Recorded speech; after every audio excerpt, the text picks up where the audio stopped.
Sí, Sí, doctora. ok, perfecto. Entonces, vamos a ver la clase de VIH, SIDA. Voy a tocar los temas como lo más importante, lo que tienen que saber. Y si tienen dudas, me avisen, ¿sale? Bueno, así más o menos hablando acerca de la historia del VIH, sabemos que más o menos a principios de los 80s, 81, bueno, más bien a finales de los 70s, 79 se empezó a hablar de que había una infección que estaba causando afectación a los pacientes que eran HSH, o sea, pacientes masculinos que tenían sexo con hombres y que les estaban diciendo, les estaba dando lo que le llamaban el virus rosa, que era el sarcoma de Kaposi. Entonces, bueno, después de esto empezaron a hacer investigaciones acerca de ver qué era lo que estaba pasando, porque era estrictamente con ese tipo de población. Y los primeros casos que se encontraron fueron en San Francisco. Posteriormente pasó desde principios de 1981-82, que fue cuando básicamente se hizo y se encontró y se describió por primera vez el virus del VIH, que primero se creía que era un virus eh, que causaba algún tipo de leucemia, como en el caso de como el tipo del virus de los gatos. Y bueno, posteriormente ya se determinó que sí, efectivamente se trataba del virus del VIH. Pasaron aproximadamente unos 3 años en los que se empezaron a iniciar ciertos tratamientos y estos tratamientos eran con sidobudina. Ay, perdón. Estos medicamentos, Recording in progress. estos medicamentos que eh, ah, estos medicamentos que les menciono eran medicamentos que eran dados para pacientes con cierto tipo de cáncer porque finalmente tenían cierta intervención antimetabolítica en la reproducción celular. Y bueno, después se dieron cuenta que esto podía funcionar en el virus del VIH y más o menos alrededor de 1985 se empezó a encontrar un tratamiento que tuviera cierta eficacia contra el virus. Posteriormente, hasta 1996, se inicia tratamiento antirretroviral altamente efectivo. Esto quiere decir, en los primeros tratamientos lo que hacían eran disminuir discretamente el virus, sin embargo, el virus tendía a desarrollar ciertas resistencias. Entonces, el tratamiento antirretroviral altamente efectivo, la finalidad era suprimir en la medida de lo posible la replicación viral para poder permitir la elevación de los CD4. Y en 2019 ya se evidenció, bueno, de 1996 al 2019, más o menos alrededor del 2000, los tratamientos antirretrovirales altamente efectivos que tenían la capacidad de supresión viral empezaron a ser mucho más prácticos, con tomas mucho más reducidas y que fueron mucho más fáciles para los pacientes. Y ya en 2019 ya vimos que empezaba a haber tratamientos que eran efectivos y con muchos menos efectos adversos. Entonces, 2019 fue un paradigma importante en el tratamiento antirretroviral. Ay, perdón, en el tratamiento antirretroviral porque finalmente se encontró que podía tener menores efectos derivados a estos tratamientos con una mucho mayor eficacia, logrando tener una supresión virológica importante. Ajá. Ay, espérame, ya me volvió a sacar esto. Ya, ok.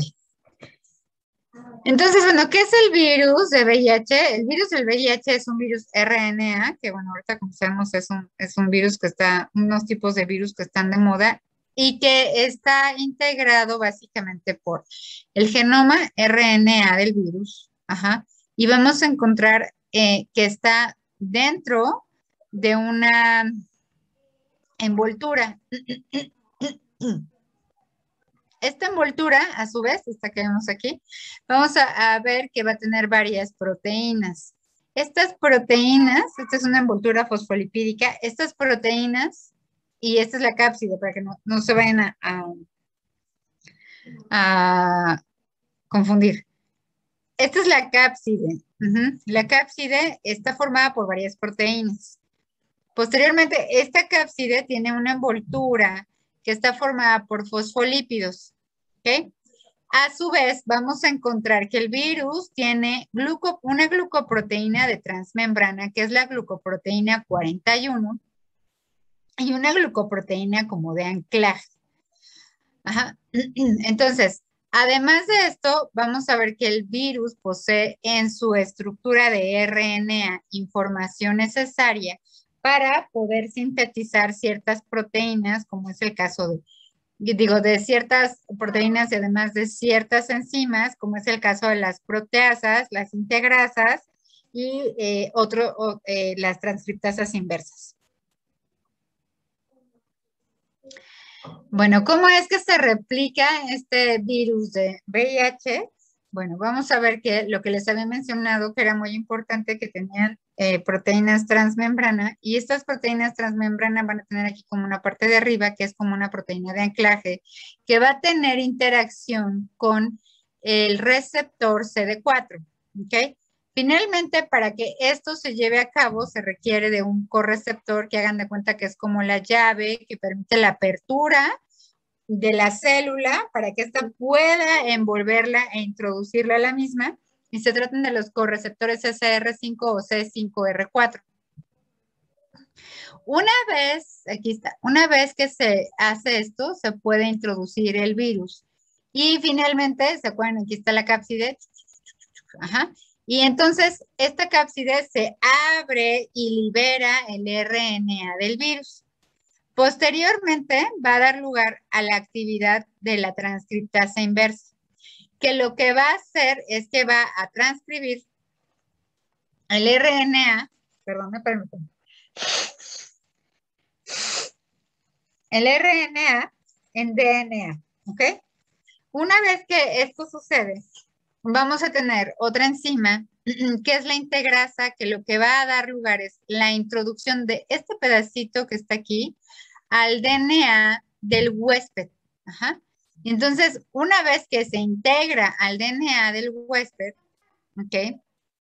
Vamos a tener que se va a llevar a cabo de nuevo otra vez la transcripción para llevar a cabo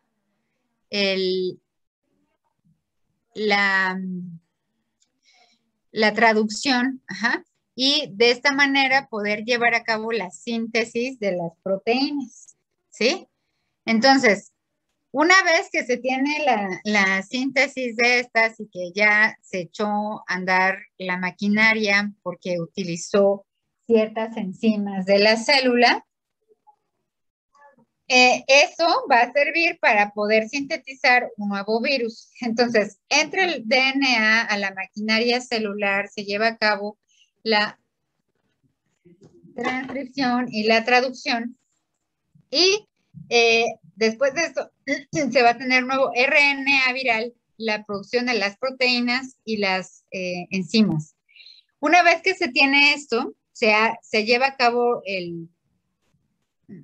¿cómo decirlo? O sea, se ensambla el ensamblaje viral y utiliza, obviamente, superficie de la célula. Todos los virus van a utilizar la superficie celular para poder tener su propia membrana. Y ya una vez que esto se lleva a cabo, se puede liberar el virus en forma de viriones como tal, maduros. Ajá. Bueno. De acuerdo a los últimos casos reportados, más o menos tenemos unos casos acumulados de aproximadamente 205.351. Eso fue en el 2019. Todavía no sale la del 2020.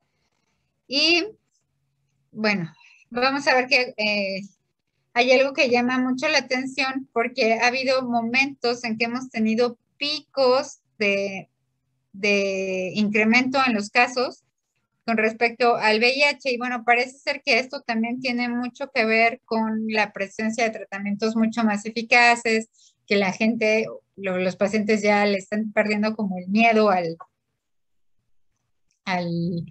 virus. Y bueno, básicamente esto es lo que está sucediendo. Ahora, vemos que son muchos pacientes, 205,000. Yo creo que ahorita hemos de estar alrededor de los 250,000, si no es que más, de pacientes con VIH aquí en México. ¿Cuáles son los estados de mayor, de mayor prevalencia? Esos los vamos a ver. ¿No está esa tabla? Esperen, creo que... ay, no sé, creo que sale un poquito más adelante. Perdón, ¿eh? Ahora, ¿cuáles son los objetivos actuales? Los objetivos actuales, de acuerdo a las guías, a las últimas guías del 2016, tenemos que la OMS ha determinado o dicta que en nuestra población el 90% de los pacientes con VIH deben de estar diagnosticados, de esos 90% deben de estar en tratamiento, de esos 90% que están en tratamiento deben de tener supresión virológica y de esos que tienen supresión virológica deben de tener una adecuada calidad de vida. ¿Cuáles son las manifestaciones clínicas?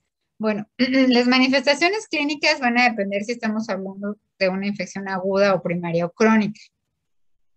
En el caso de la infección aguda o primaria, vamos a ver que en muchos casos, en la mayoría, puede cursar asintomática o el paciente puede referir que a lo mejor tuvo una infección de vías respiratorias que no tuvo mayor complicación. Ajá. Y algunos casos pueden referir que hay un rash maculopapular. Se parece mucho a un cuadro de mononucleosis infecciosa y el paciente puede presentar cefalea, dolor retroocular, mialgia, disfagia, fiebre, linfadenopatías. Pueden tener pérdida de peso de forma involuntaria y ya en pacientes que ya tienen una enfermedad un poco más avanzada o que la infección primaria fue muy importante, pueden presentar candidiasis oral, úlceras orales y o genitales que están en relación con coinfecciones de transmisión sexual. Conforme va pasando el tiempo y la evolución, puede ser que los pacientes empiecen a referir cuadros de bronquitis, gastroenteritis, y en algunos casos que tienen síndrome retroviral agudo, muy importante, los pacientes pueden presentar encefalitis o meningitis aséptica. Ya conforme va evolucionando la enfermedad, podemos encontrar linfopenia, trombocitopenia y elevación de enzimas hepáticas. ¿Ok? Más o menos el síndrome retroviral agudo tiene una duración aproximada de 14 días. Entonces el paciente llega y nos dice, tengo odinofagia y fiebre, no se me quita y después se me agregó un rash. Y entonces ahí es cuando uno tiene que sospechar que probablemente se trate de, bueno, pacientes que además tienen factores de riesgo, aunque los pacientes casi siempre mienten. Entonces hay que descartar que no sea un cuadro por VIH. Ahora, conforme la viremia va incrementándose, esto quiere decir la carga viral, el número de viriones por mililitro se incrementa, va a haber una mayor diseminación de tejido linfoide y sistema nervioso central. Entonces vamos a tener astrocitos va a haber una diseminación de los astrocitos en el riñón, las células epiteliales y el aparato de Golgi. Ay, me comí.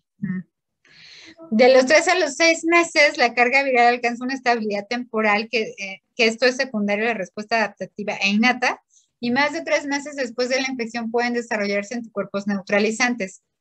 Esto porque es importante porque sabemos que más o menos la ventana, ¿no? La dichosa ventana de los 3 meses para el diagnóstico de VIH, que finalmente lo que se hace en la prueba es la medición de anticuerpos.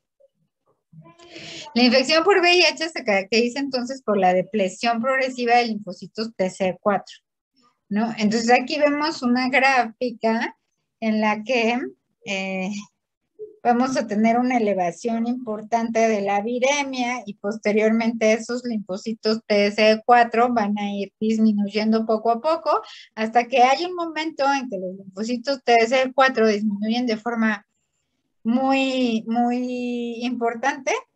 Ajá. Y de alguna manera se mantiene la viremia porque ya no hay donde se replique el virus. Ahora, ya cuando hay una infección establecida, estamos hablando de SIDA, que ya sea el síndrome de insuficiencia de insuficiencia adquirida. Ajá. Entonces aquí vamos a tener que hay una replicación viral activa en el curso de la enfermedad y bueno, la replicación puede ser tanta que puede ser de 10 por 10 a la 9 viriones que se producen y destruyen en un día. La vida media del virus en el plasma es de aproximadamente 30 minutos a 6 horas. Y bueno, tenemos varios tipos característicos de pacientes que pueden ser progresores típicos, donde vamos a tener una replicación viral, que es en la infección primaria, donde vemos que era lo que les había mencionado, lo típico, vamos a tener infección primaria, una carga viral importante con una depresión de los CD4 que va a ser progresiva hasta caer en su totalidad y un incremento del virus de VIH. Que esto puede tardar años. El progresor rápido, que vemos que la depresión de los C4 puede darse en meses, o el que es no progresor, que estos son los menos, que vamos a tener elevación de la viremia, posteriormente el paciente logra controlar la viremia y posteriormente va a tener una latencia clínica con elevaciones de los con valores de C4 que se encuentran mantenidas.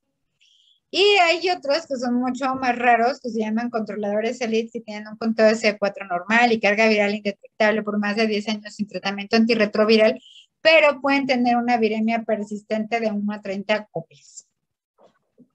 Ahora, ¿cómo se clasifica? De acuerdo a la CDC, vamos a tener una clasificación de acuerdo al número de células y de acuerdo al estadio clínico del paciente.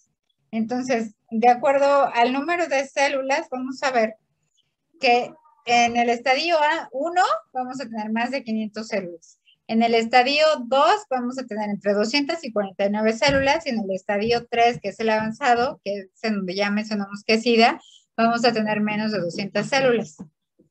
Las categorías clínicas se van a dividir en A, B y C, y eso va a determinarse de acuerdo a cómo está el paciente. En la infección asintomática, pues vamos a ver que el paciente puede no tener nada o puede tener una infección aguda con afectación a los nódulos linfáticos. La sintomática, donde no es no A y no C, ajá, por ejemplo, una que puede ser un ejemplo, espérenme tantito, espérenme.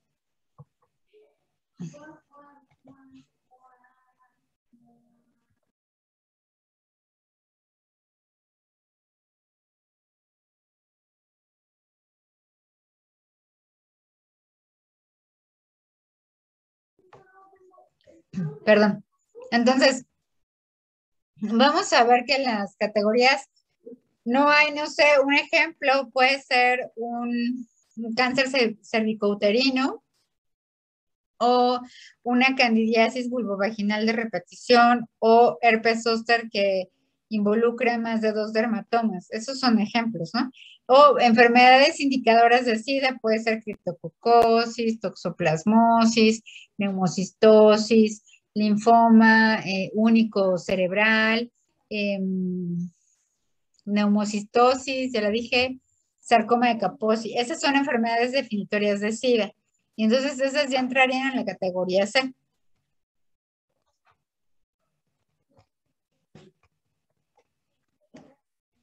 Ok. Entonces era lo que les había dicho, ¿no? Linfadenopatía generalizada persistente, que esta puede ser en la etapa A, o una infección aguda, que sería un síndrome retroviral agudo. Infección crónica asintomática sin condiciones definitorias de SIDA, que era lo que ya les había mencionado. O en las condiciones C, que son todas estas que están aquí, que son muy características. Cada que nosotros vemos un paciente con una enfermedad de este tipo, sin ninguna otra causa de inmunosupresión, tenemos que descartar que no sea VIH en la medida de lo posible. Más bien, siempre tenemos que descartar que no sea VIH. ¿Sale? El tratamiento antirretroviral mejora drásticamente el curso clínico de la enfermedad, pero no puede erradicar el virus a pesar de suprimir la replicación viral en plasma. Entonces vamos a tener algo que es muy importante, que es la viremia residual. Por eso los pacientes con VIH no se curan, solamente se controlan. Ajá. Y bueno, hay reservorios anatómicos. Estos reservorios anatómicos son el tejido linforreticular, que es la mucosa gastrointestinal, que es el GAL, y en el sistema nervioso central y el aparato genital. En el caso de la latencia, vamos a tener que hay una integración del ADN del virus al genoma del huésped sin replicación viral. Y bueno, esta infección directa es células TCD4 en reposo y va a haber una reversión de los linfocitos TCD4 a un estado en reposo. Entonces, como no están activados, difícilmente las células presentadoras de antígenos o los macrófagos van a poder reconocer estas células infectadas, y en el momento en el que la célula se active, entonces va a empezar a echar a andar su metabolismo, consecuentemente la replicación viral. Entonces los monocitos, los macrófagos y los astrocitos son sitios donde el virus también puede estar de forma latente. Ahora, el diagnóstico se realiza por pruebas serológicas. Eh, Normalmente, pues, este se realiza con una prueba de ELISA presuntiva, la cual si es negativa se puede realizar una prueba presuntiva 2, pero en realidad esto ya no se recomienda mucho. Entonces a lo que nos vamos es a una prueba confirmatoria de Western blot. Esto siempre y cuando sea una ELISA de tercera, de tercera generación. Entonces ya nos podemos ir directamente a la confirmatoria. Y ahora, si la ELISA sale no reactiva, entonces ya se reporta como no, como negativo. Sin embargo, si nosotros tenemos datos clínicos muy sugestivos de que el paciente tiene VIH, lo que se puede hacer es solicitar una prueba de PCR, donde lo que vamos a obtener es el virus que está en el paciente, ¿no? Entonces, miren, aquí lo vemos en la línea de tiempo. El día 0, que es el día en el que se expuso el paciente, y vamos a tener diversas pruebas, era lo que les decía, ELISA de primera, segunda y tercera generación, que lo que van a medir son anticuerpos. Entonces, forzosamente necesitamos que se empiece a instaurar la presencia de los mismos en suero, y esto tarda alrededor de aproximadamente 20 días, pero conforme va pasando el tiempo, la sensibilidad de esta prueba se incrementa. Y ahora ya tenemos el ELISA de cuarta generación, que lo que utiliza son anticuerpos, y además se mide el antígeno P24, que este antígeno forma parte de la cápside del virus. Este se puede encontrar positivo a partir del día 15, más o menos. Y nosotros podemos encontrar ARN proviral, porque ahí se tiene que solicitar proviral a partir del día 10. Ahora, el tratamiento antirretroviral está recomendado para todas las personas con VIH, independientemente de la cuenta de células CD4 y de la presencia o no de síntomas, con el objetivo de reducir el riesgo de progresión de la enfermedad y prevenir la transmisión de VIH.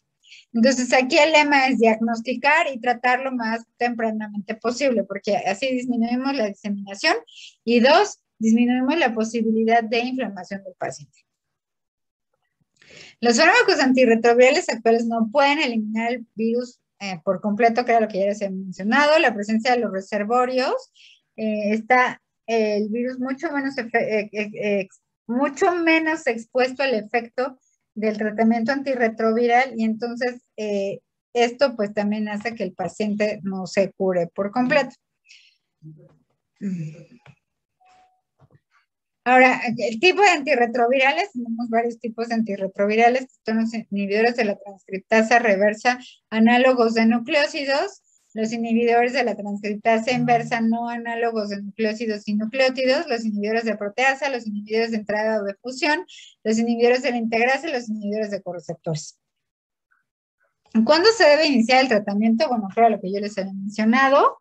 En todos los pacientes que tienen confirmada infección por VIH, sin importar el conteo de CD4, para reducir la morbimortalidad asociada a la infección, como estrategia para reducir el contagio en pacientes conocidos con VIH, y cuando es una indicación de inicio urgente en el embarazo, en condiciones definitorias de SIDA, incluyendo demencia por VIH y neoplasias asociadas, siempre y cuando no sean situaciones que pueden, si el paciente llegara a presentar un síndrome de respuesta,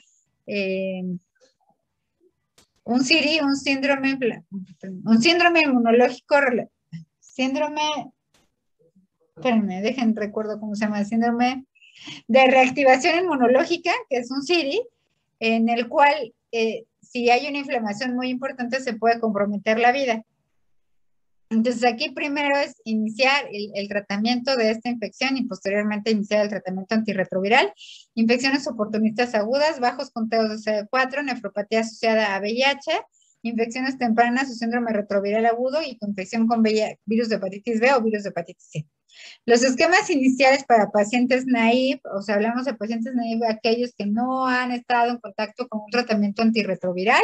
El de base son dar eh, dos inhibidores nucleócidos de la transcriptasa inversa y un tercer fármaco que pueden ser los INSTI, que son los inhibidores de integrasa o los inhibidores no nucleócidos de la transcriptasa inversa o un inhibidor de proteasa más un inhibidor de proteasa que también tiene efectos para poder mantener la dosis del inhibidor de proteasa. Ahora, los esquemas recomendados actualmente de primera línea son Bictegravir con tenofovir, lafenamida y entricitabina. Este es 1A. Dolutegravir, abacavir, lamivudina, siempre y cuando el paciente tenga un HLA-B 5701 negativos. ¿Por qué? Porque si el paciente tiene esto positivo, que no es muy común en México, que más bien está relacionado en pacientes caucásicos, pueden desarrollar un síndrome de inflamación muy importante que les puede poner en riesgo la vida. Y bueno, también pueden tener tenofovir entricitabina con dolutegravir o tenofovir entricitabina normal con raltegravir. Bictegravir, dolutegravir y raltegravir son inhibidores de integrasa. Esos, acuérdense, si terminan en gravir, son inhibidores de integrasa. Ahora, ¿qué consideraciones debemos de tener en los pacientes al inicio del tratamiento? Primero, Bictegravir. Eso es de los recientemente agregados a los esquemas iniciales. Y bueno, el dolutegravir no está recomendado en pacientes embarazadas en las primeras 12 semanas. El dolutegravir no está recomendado en pacientes que planeen embarazarse o que están sexualmente activas, igual que el bictegravir, ninguno de los dos. Y los esquemas de inhibidores no nucleócidos de la transcriptasa inversa recientemente agregados están la doravirina, con tenofovir lafenamina o tenofovir disoproxil fumarato en una sola tableta, que se ha visto que han tenido una buena respuesta. Ahora, antes de iniciar el tratamiento antirretroviral, nosotros debemos tener una valoración integral del paciente, o sea, comorbilidades, toxicidad de los medicamentos y probables efectos adversos, así como dar al paciente tomas simples con menor número de tabletas. Bueno, y ahora lo que ya les había mencionado, ¿es esto suficiente para mejorar el estilo de vida? Entonces aquí lo mejor, pese a la cuestión de las guías, tenemos que tratar de personalizar el tratamiento del paciente para lograr un tratamiento exitoso. El objetivo del tratamiento de los pacientes con VIH es lograr la indetectabilidad, que bueno, en Estados Unidos se dice que son menos de 50 copias por mililitro, aquí en México son menos de 40 copias por mililitro. Mejorar el sistema inmunológico, una vez que decae la replicación viral, va a haber una mejor actividad de los linfocitos TCD4 y además también va a haber un incremento de estos. Disminuir la posibilidad de infecciones oportunistas y el riesgo cardiovascular asociado. Y bueno, ya en conclusión, la tendencia mundial es menor número de tabletas, menores efectos adversos y mejor calidad de vida. ¿Sale? Entonces, bueno, a grandes rasgos, esto es con respecto a VIH y el tratamiento de VIH. Ya para hablar de las comorbilidades y el tratamiento de las comorbilidades, pues ya tendremos que clavarnos en otro tema mucho más profundo, pero no es... por ahorita no es la intención de esta clase. ¿Sale? No sé si tengan alguna duda. Doctora, yo me quedé con una duda. Ajá. ¿Podría repetir un poco lo del Siri de nuevo? Es que no le entendí muy bien cuando lo mencionó. Ah, Por ok. favor. El CIRI es un síndrome de... Ah, espérenme, déjenme acuerdo qué quieren decir las siglas. Síndrome de reconstitución, es que se me vio el reconstitución. Síndrome de reconstitución inmunológica. El síndrome de reconstitución inmunológica se da porque cuando tú inicias el tratamiento antirretroviral, hay una baja súper rápida de viriones activos. Entonces eso hace que los CD4, tus células de defensa, suban muy rápido. y entonces empiezan a reconocer a los bichos que están ahí. Cuando esto pasa, se produce una tormenta de citocinas tan cañona que puede producir una inflamación que va mucho más allá de la intención del control de la enfermedad y entonces puede ser dañina para los órganos.